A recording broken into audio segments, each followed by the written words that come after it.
Jadi Nabi Lut merupakan anak saudara kepada Nabi Ibrahim alaihissalam. Kaum Nabi Lut dihujani batu berapi dari langit.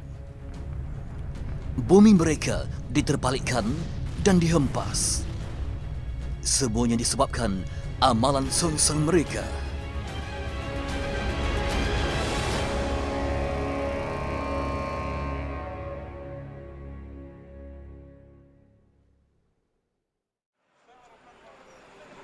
Amman, ibu negara Jordan, menjadi transit sebelum kami masuk ke Palestin.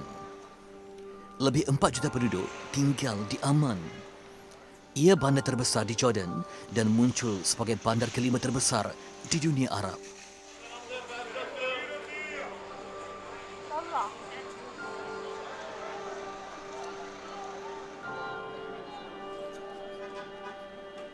Sebelum menuju sempadan Jordan Palestin, kami dibawa meninjau suasana pendidikan di sebuah sekolah persendirian di pusat bandar itu.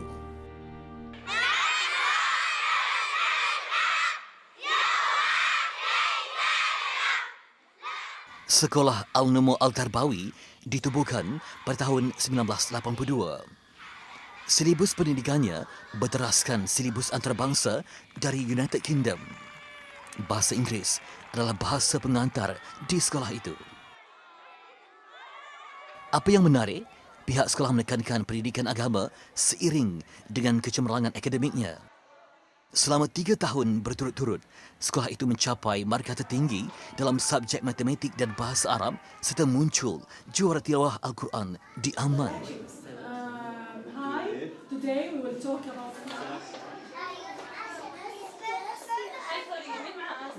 Seramai 1,700 pelajar menuntut di sekolah itu, termasuk di peringkat prasekolah. Multiples of 5. 5, 10, 15, 20, 30, 40, 50, 60. Walaupun bahasa Inggeris menjadi bahasa pengantar, pihak sekolah menggunakan bahasa Arab sebagai medium pengajaran subjek agama seperti sejarah Islam dan tafsir. Subjek sejarah para Nabi disampaikan dengan ilustrasi serta petikan ayat-ayat Al-Quran.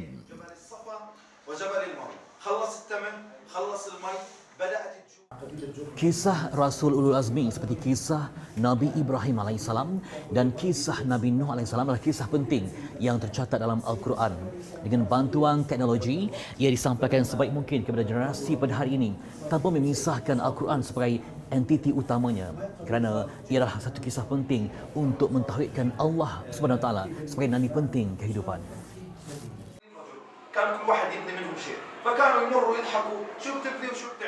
Dalam kitab-kitab sejarah dan juga tafsir Al-Quran menunjukkan memang Nabi Ibrahim ada pergi ke Yaman sebagai contohnya Hadramaut. Dan dari Hadramaut itu baginda menuju ke Mesir. Dan dari Mesir baginda masuk ke Palestin. Dan selepas itu baginda masuk ke Mekah. Jadi rintitan daripada peristiwa ini semuanya berlaku di kawasan Asia Tengah. Bumi-bumi yang dihuni, yang didiami oleh orang-orang Arab pada masa ini. Kami meneruskan perjalanan ke sempadan Jordan, Palestin. Nabi Ibrahim AS masuk ke Palestin melalui Mesir.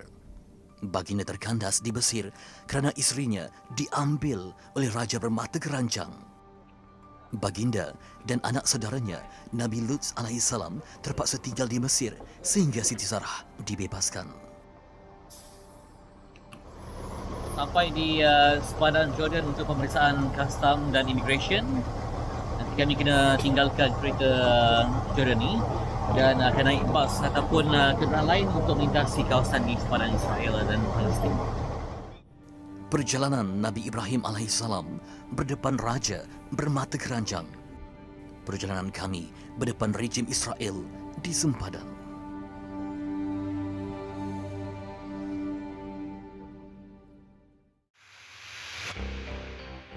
Urusan merentas sempadan berjalan lancar. Kami tiba di Baitul Maqdis dengan selamat. Diriwayatkan setelah isteri Nabi Ibrahim dibebaskan oleh Raja Mesir yang bermata keranjang, Nabi Ibrahim, Siti Sarah dan Nabi Lut menuju ke Palestin. You want to go to Sodom? Yeah. And you want to go to which believed to be the Lot's wife. I'll show you this. You saw it? You know what I'm talking about? Yes, I know. Nabi Ibrahim dan Nabi Lut akhirnya berpisah di Palestin. Nabi Lut diwahyukan berdakwah kepada kaum Sodom dan Gomorrah. Sementara Nabi Ibrahim berdakwah di tempat yang lain. Tetapi baginda sentiasa mengikuti perkembangan anak saudaranya itu. Kami menuju Sodom, lokasi dakwah Nabi Lut alaihi salam. Kami nak menuju ke tempat yang sangat penting dalam pengemaran ini, iaitu ke bumi Sodom, antara bumi yang memang hancur musnah dengan kehancuran total, dan ia adalah simbolik kepada manusia yang kufur dan melanggar perintah Allah. Dalam peta hari ini, Sodom terletak di wilayah rejim Israel. Jadi Nabi Lut merupakan anak saudara kepada Nabi Ibrahim AS. Dan beliau telah pun diutuskan oleh Allah Taala selepas keimanannya kepada Nabi Ibrahim untuk berdakwah di tempat yang terdapat padanya Sodom. Sadom ataupun Sodom yang merujuk kepada bandar yang terletak dalam satu daerah yang dipanggil, dikatakan Sifut Takwin, kitab-kitab contohnya kitab Taurat yang merujuk kepada bumi yang dipanggil sebagai laut mati pada hari ini. We are coming to the checkpoint that will bring us outside Palestinian territory into Israeli territory. You see the Israeli soldiers. Is the checkpoint here. The minute we exit there, this is the basically Israeli territory. Look here, this is the line, 1967. This was Jordan and this was Israel.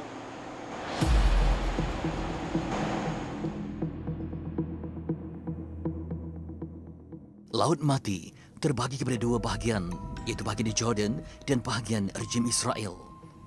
Kami berada di bahagian Laut Mati yang dikuasai oleh penjajah Israel. Menurut pengiring kami, seorang warga Palestin, Hassan Al-Kuwailid, Laut Mati semakin kering. Setiap tahun, airnya surut sebanyak 1 meter. Basically, the main source of water is the Jordan River that's floating from the Sea of Galilee all the way down to the Dead Sea. Since 1964, Israel is pumping water from the Sea of Galilee for their needs, and now there is no water at all runs down to the Dead Sea. The main source of water is the Jordan River. Now, when they cut the Jordan River, when there is no water into the Dead Sea, this is what you actually see. The Dead Sea is drying. Adding to that, the factories, that they are drying a lot of water. So these two things actually making the Dead Sea dry 1 meter every year.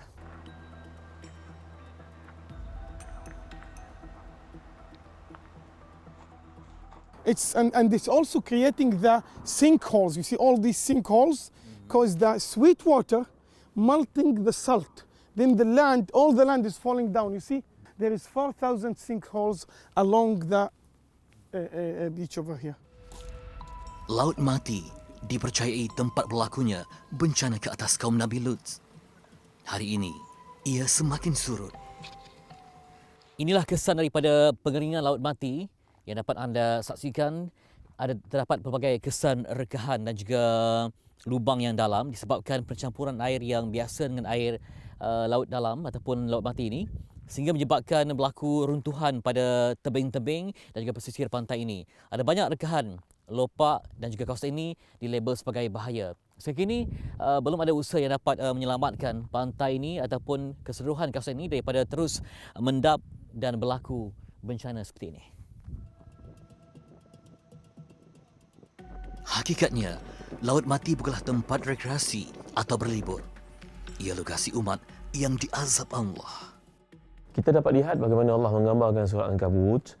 Nabi Lut ini berkata, "Innakum lata'tuna al-fahisha ma sabaqakum biha min ahadin minal alamin. Innakum lata'tuna rijal wa taqta'una as-sabil wa ta'tuna fi nadikumul munkar." Pelakuan-pelakuan jelek dan pelik yang dilakukan oleh kaum yang Nabi Lut berdakwah kepadanya ini, satu sebenarnya mereka melakukan homoseks, lesbian, cenderung kepada gender yang sama. Kemudian taqta'una sabil, kamu merompak orang. Merompak itu kira kecil nak dibandingkan dengan yang pertama tadi. wa ta'tuna fi nadikumul munkar, dan melakukan perkara mungkar di khalayak ramai. Selain Islam, agama Yahudi dan Nasrani juga mengakui umat Nabi Lut diazab kerana mengamalkan gaya hidup homoseksual dan lesbian. Malah, mereka generasi LGBT pertama di dunia.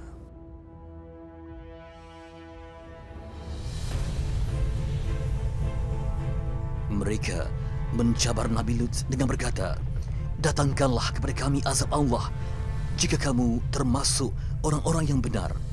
Al-Ankabut ayat 29. Lantas, Allah mengutus malaikat menghancurkan mereka yang bertuhankan hawa nafsu itu.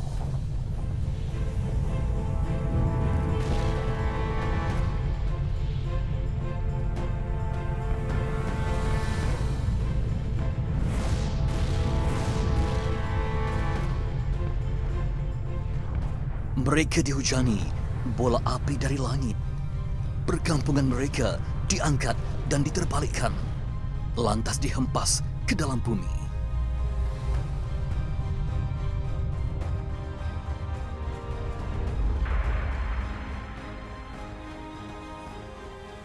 Air yang terpancar di lokasi itu sangat masin hingga tiada ikan atau hidupan lain di dalamnya.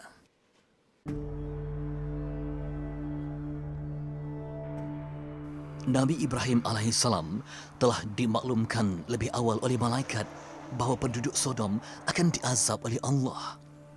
Baginda bimbang keselamatan anak saudaranya di sana. Inna fiha Luta. Wahai malaikat, di sana ada Nabi Lut. Di sana ada anak saudaraku Lut. Lalu malaikat menjawab, "Nahnu a'lamu man fiha." Kami lebih tahu siapa yang ada di situ. Jadi kita dapat lihat bahawa dalam peristiwa yang berlaku ini, Nabi Ibrahim AS minta kepada Allah supaya menyelamatkan anak saudaranya Lut daripada kejahatan-kejahatan yang dilakukan oleh orang yang golongan umat yang berada di kota Sodom itu. Nabi Lut alaihissalam bersama dengan 2 anak perempuan baginda terselamat. Tetapi isterinya dan seluruh penduduk Sodom yang lain hancur binasa. Kejadian bumi Sodom diterbalikkan, tersisa kesan-kesannya di Gunung Sodom.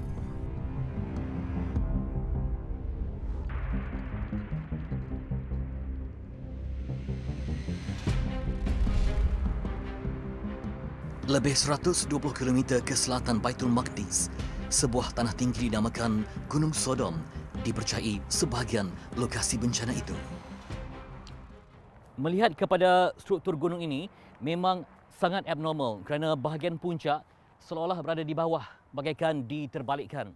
Dalam konteks kajian ekologi, ada pengkaji yang menyebut bahawa arah sapuan gelombangnya sangat luar biasa. Seolah-olah ada batuan besar yang panas, berat dan berapi menghempap muka bumi ketika itu. Dan disebut bahawa cairan itu melebihi 12,000 darjah Celsius. Philip J. Sylvia, pakar ekologi dari Amerika, menemukan kesan objek panas menghentam gunung itu. Penduduk tempatan mendakwa isteri Nabi Lut bertukar menjadi batu.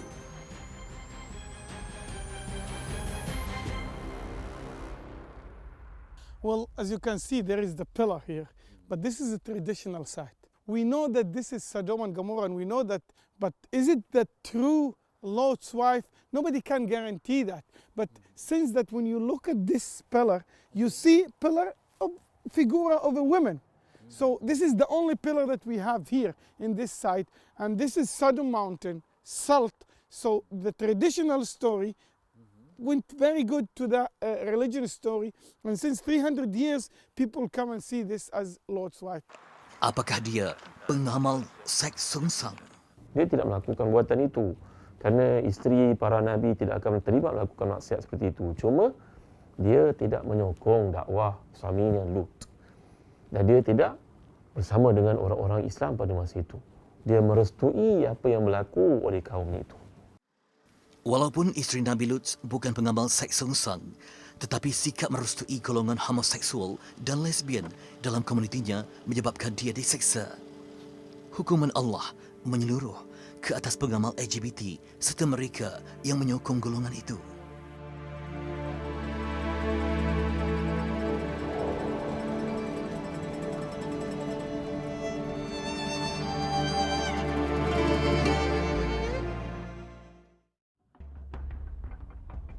Nabi Lut alaihi salam bersama dengan 2 orang anak perempuannya terselamat daripada azab yang mengerikan. Tetapi isteri Nabi Lut tidak terselamat daripada azab itu kerana menyebelahi golongan homoseksual dan lesbian.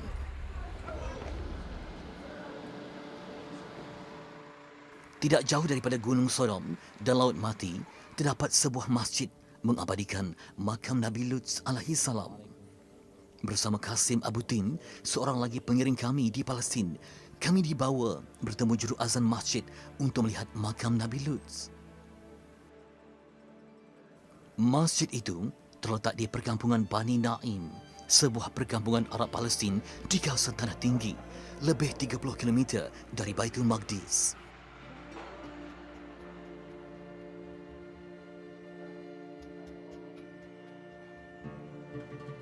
Masjid itu kelihatan usang kerana tidak mempunyai dana untuk kerja-kerja penyelenggaraan setelah ia diceroboh dan dirosakkan oleh pendatang Yahudi sekitar tahun 2013.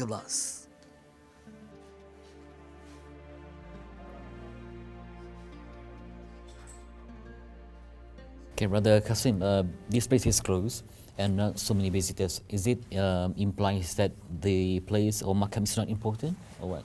No, actually the Maqam is important, but because of the attack which took place here around 6-7 years ago, and part of the Maqam was destroyed. Pencerobohan oleh pendatang Yahudi ke dalam masjid serta kawasan penduduk Arab Palestin sudah menjadi lumrah. Tiada siapa yang mampu menghalang mereka kerana pendatang Yahudi dibenarkan membawa senjata. Baik, kalau lihat kepada pintu makam ini, sebagaikan tidak terjaga dan tidak ramai penziarah yang datang. Setakat pagi ini nampaknya memang kosong saja masjid ini. Dan saya difahamkan sekitar 7 tahun lalu memang ada berlaku konflik yang melibatkan kawasan Bani Naim ini. Jadi mungkin dikatakan bahawa ada pihak tertentu yang cuba untuk masuk ke dalam untuk mencari individu yang mereka syaki sebagai pengganas atau sebaliknya. Menyebabkan sehingga kini ia tidak diperbaiki dan kalau melihat ke dalam pun bagaikan tidak terjaga. Mungkin kerana mereka tidak ada cukup dana untuk menampung kos bagi menjaga tempat yang dianggap makam seorang Nabi ini.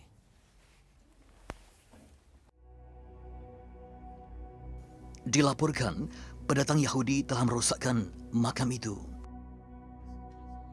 Walau bagaimanapun, makam bukan bermaksud kubur. So this is only a makam, not a kubur. This is a Maqam, it's not Maqam. Qubur.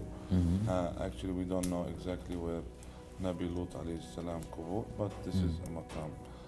While Nabi Lut alayhi salam coming from the area of Sodom and Gomorrah, he came via this area. Tinggalan itu bukan kubur Nabi Lut alaihi salam. Sebaliknya, ia adalah makam atau monumen sebagai tanda bahawa Nabi Lut pernah berada di tempat itu.